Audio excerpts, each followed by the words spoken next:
আজকে আপনাদেরকে একটা মজার বিষয় শেয়ার করব।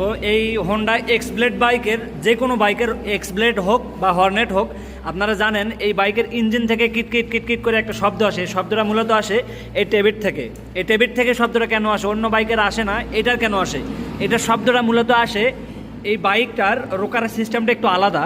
এই যে দেখেন, এটার গ্যাবের সিস্টেমটা একটু কম রাখতে হয়। অন্য অন্য বাইকের যে গ্যাবের সিস্টেমটা একটু বেশি রাখতে হয় ফিলার গেজের মাপ দিয়ে।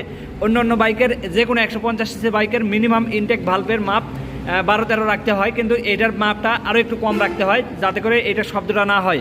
আর যদি আপনি ওভার টাইট করে দেন তাহলে কিন্তু তেল বেশি খাবে। এই জন্য এটার নির্দিষ্ট একটা মাপ দিতে হবে, তাহলে কিন্তু আর ইঞ্জিনের থেকে ঝান ঝান ঝান ঝান করে একটা শব্দ আসবে না। আর কিটকিট কিট করে যে শব্দটা আসে ওই শব্দটা কিন্তু আর আসবে না। হারুন ভাই, এটার কাজ কি ওকে? ওকে, আচ্ছা ঠিক আছে, ধন্যবাদ হারুন ভাইকে। হারুন ভাই কিন্তু খুব সুন্দরভাবে কাজটা করে দিয়েছে।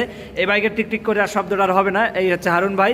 আর বাইকার হচ্ছে ইনি নিয়ে আসছিল আমাদের কাছে বাইকটা ক্লিয়ার হয়েছে, কিন্তু আপনার বাইক কিন্তু ক্লিয়ার। ওকে, ঠিক আছে, ধন্যবাদ সবাইকে। হ্যাঁ।